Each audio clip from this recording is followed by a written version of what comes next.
मोहल्ले में जिसने भी सुना उसकी आंखें विस्मय से फटी की फटी रह गईं। सतीश दास मर गया। विस्मय की बात यह नहीं कि मरियल सतीश दास मर गया, बल्कि यह थी कि वह पत्नी के लिए पूरे 5.5 लाख रुपए छोड़ गया है। दोस्तों, आगे की कहानी देखने से पहले हमारे चैनल को सब्सक्राइब जरूर करें। आपको आपके मम्मी पापा की कसम है।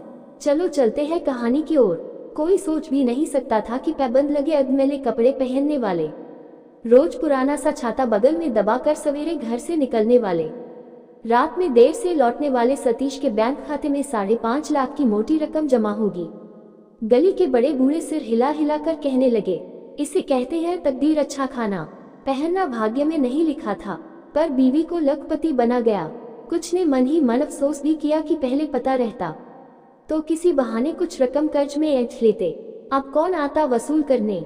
जीते जी तो सभी सतीश को उपेक्षा से देखते रहे। कोई खास ध्यान न देता, जैसे वह कोई कबाड़ हो।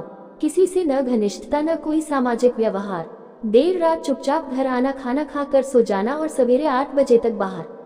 मोहल्ले में लोगों को इतना पता था कि सतीश दास थोक कपड़ों की मंडी में दलाली किया करता है। कुछ को ये भी पता था कि जब तक शेयर मार्केट में भी वह जाया करता था। जो हो सच्चाई अपनी जगह ठोस थी। पत्नी के नाम 5.5 लाख रुपए निश्चित थे। आमतौर पर बैंक वाले ऐसी बातें खुद नहीं बताते, नॉमिनी को खुद दावा करने जाना पड़ता है।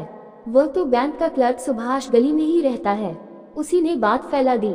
अमिता के घर यह सूचना देने सुभाष निजी रूप से गया था और इसी के चलते गली भर को मालूम हो गई यह बात। वह नातेदार पड़ोसी जो कभी उसके घर में झांकते तक न थे, वह भी आकर सतीश के गुणों का बखान करने लगे। गली वालों ने एकमत से मान लिया कि सतीश जैसा निरीह साधु प्रकृति आदमी नहीं मिलता है। अपने काम से काम, न किसी की निंदा, न चुगली, न झगड़े। यहाँ तो 4 पैसे पाते ही लोग फूल कर कुप्पा हो जाते हैं। अमिता चकराए हुई थी। यह क्या हो गया वह समझ नहीं पा रही थी। उसे सहारा देने दूर मोहल्ले के मायके से माँ, बहन और भाई आ पहुंचे। बाद में पिताजी भी आ गए। आते ही माँ ने नाती को गोद में उठा लिया। बाकी सब भी अमिता के 4 साल के बच्चे राहुल को हाथों हाथ लिए रहते। माँ ने प्यार से माथा सहलाते हुए कहा, मुन्नी यूं उदास न रहो, जो होना था वह हो गया। तुम्हें इस तरह उदास देखकर मेरी तो छाती फटती है। पिता ने खांस खनखार कर कहा, न हो तो कुछ दिनों के लिए हमारे साथ चलकर वहीं रह। यहाँ अकेली कैसे रहेगी? हम लोग भी कब तक यहाँ रह सकेंगे? और यह घर? अमिता पूछ बैठी। अरे किराएदारों की क्या कमी है?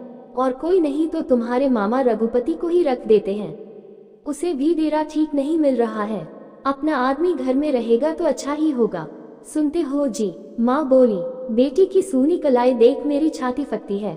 ऐसी हालत में शीशे की नहीं तो सोने की चूड़ियां तो पहनी ही जाती हैं। जरा सुखलाल सुनार को कल बुलवा देते। जरूर कल ही बुला देता हूँ। अमिता ने स्थायी रूप से मायके जाकर रहना पसंद नहीं किया। यह उसके पति का अपना घर है। पति के साथ 5 साल यही तो बीते हैं। फिर राहुल भी यही पैदा हुआ है। जाहिर है भावनाओं के जोश में उसने बाप के घर जाकर रहने से मना कर दिया।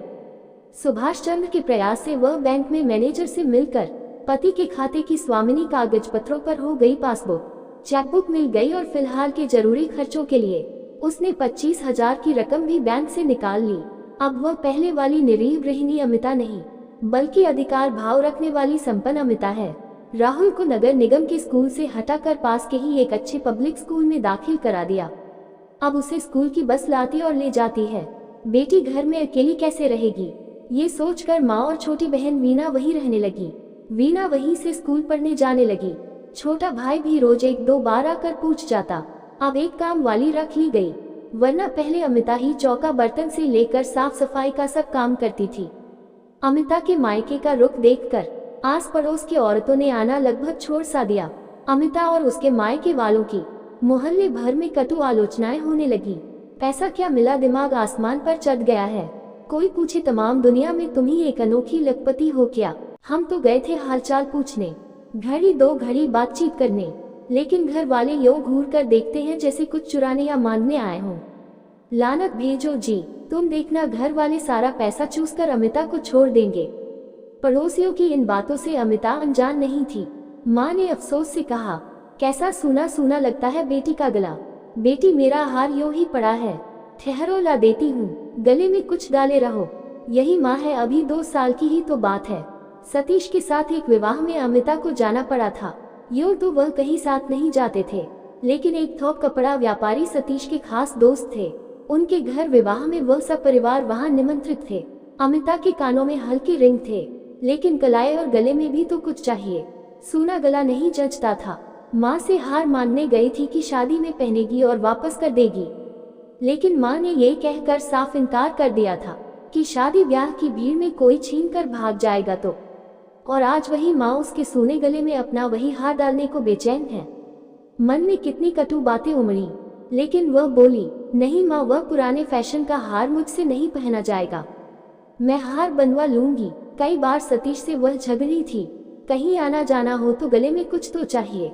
वह चुपचाप सुन लेता। माँ ने सुखलाल सुनार सा अमिता के खर्चे पर ही उसे 4 सोने की चूड़ियां बनवा दी थी, लेकिन वह दोपहर में बिना किसी को कुछ बताए कपड़े बदल कर निकल पड़ी।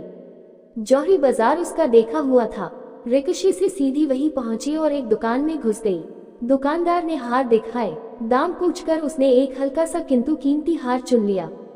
सोने की शुद्धता की गारंटी दुकानदार ने खुद दे दी और साथ में ये भी कहा, बहन जी, इसे आप अपनी ही दुकान समझें। कुछ भी लेना देना या तुड़वाना हो तो हम सेवा के लिए ही हैं। अमिता लौटी। मन में एक तृप्ति थी। रुपया भी क्या चीज है, उसके मन में एक सुखद अनुभूति थी। हार देखकर माँ और बहन की आंखें फटी की फटी रह गईं। अमिता मन में सोचने लगी कि रुपए के लिए वह बेचारे जिंदगी भर खटते रहे। मेहनत की, न अच्छा खाया पिया न पहना और मुझको लखपति बना गए। उसका मन भर आया। वह सतीश की फोटो के आगे सिर झुकाकर बुदबुदाई, तुम्हारी मेहनत के पैसों का ध्यान रखूंगी, यूं ही बर्बाद न होने दूंगी। अपने पराये बहुत पहचान में आ रहे हैं। पैसा सबकी कलाई उतार देता है। पिता नगर निगम की क्लर्की से रिटायर हुए थे। पेंशन से घर चलाना कठिन होने पर कपड़ा मंडी में उन्होंने एक दुकान का बही खाता लिखने का काम संभाल लिया था। वह एक दिन घबराए हुए आए। बताया कि बरसों पहले ऑफिस से एक मित्र क्लर्क को बैंक से लोन लेने में उन्होंने अपनी जमानत दी थी। पूरा कर्ज वसूल न हो पाया। मित्र रिटायर होकर न जाने कहाँ चला गया है, पता नहीं लगता, और बैंक वालों ने उन पर दावा दायर कर दिया है। अब 15 दिनों में रकम जमा न करने पर घर का सामान नीलाम करा लेंगे या मुझे जेल यात्रा करनी पड़ेगी। पिता के चेहरे पर हवाएं उड़ रही थी। माँ रोने लगी। कितनी रकम का कर्ज था? अमिता ने सहमते हुए पूछा। कर्ज तो 50,000 का था, पर उसने किस्तों में 30,000 दे दिए थे। बाकी के 20,000 का दावा बैंक वालों ने किया है। माँ ने रोते हुए अमिता का हाथ पकड़ लिया। बेटी, अब तुम्हारे ही ऊपर है, इन्हें जेल जाने से बचाओ। अमिता ने बैंक द्वारा भेजे गए कागज देखने चाहे। पिता का चेहरा उतर गया। बोले, बैंक ने अभी तो सम्मन नहीं भेजा है, लेकिन वहाँ के एक जान पहचान के आदमी ने बताया है कि जल्द भेजने की तैयारी हो रही है। उसने राय दी है कि मैं मैनेजर से मिल लूं और शीघ्र रुपए की व्यवस्था करूं। तो कागज आने दीजिए, तब देखेंगे। तुम बात नहीं समझी। सम्मन आने पर तुरंत बात फैल जाएगी, क्या इज्जत रहेगी तब? माँ ने कातर भाव से कहा। बेटी, अब माँ बाप की इज्जत तुम ही बचा सकती हो। अमिता ने चेकबुक निकाली और पिता के नाम 20,000 रुपए की राशि भर उन्हें चेक दे दिया। माँ बाप ने आशीर्वाद की झड़ी लगा दी। घर का वातावरण फिर सहज होने लगा। अमिता ने हिसाब लगाया। खर्च के लिए पहले निकाली रकम 25,000 लगभग खत्म होने को है। अब ये 20,000 और बैंक की रकम से निकल गई। यूं ही यदि चलता रहा तो सुबह राहुल को स्कूल की बस ले गई तो वह कपड़े बदल कर बैंक के क्लर्क सुभाष चंद्र के घर गई। वह बैंक जाने की तैयारी में थे और उनकी पत्नी टिफिन में खाना रख रही थी। दोनों ने बड़े अपनेपन से अमिता का स्वागत किया। सुभाष की पत्नी उसके लिए चाय बनाने चली गई।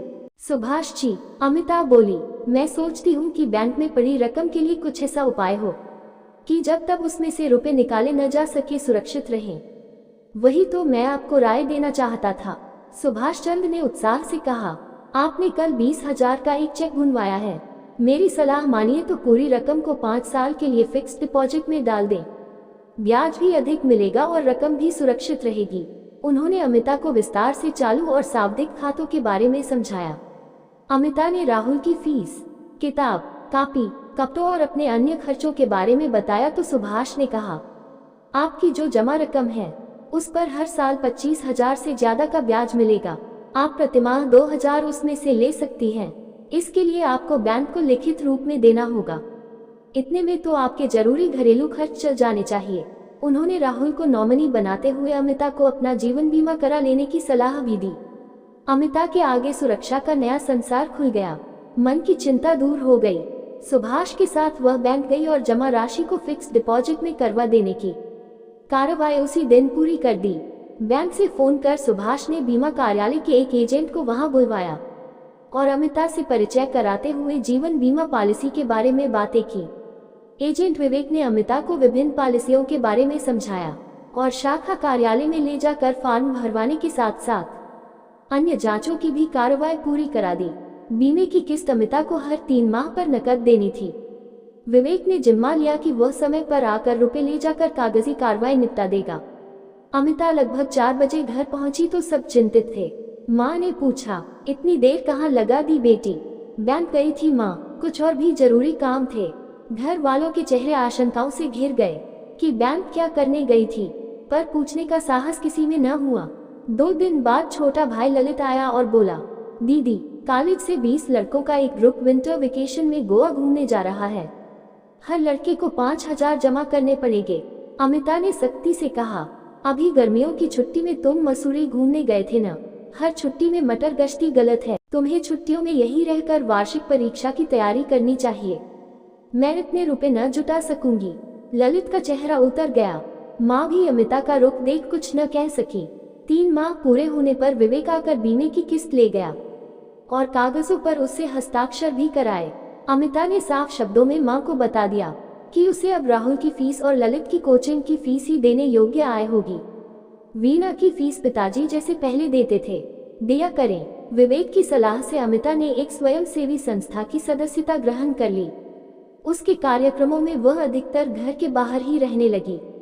बाहरी अनुभव बढ़ने और व्यस्तता के चलते अब अमिता का तनमन अधिक खुश रहने लगा।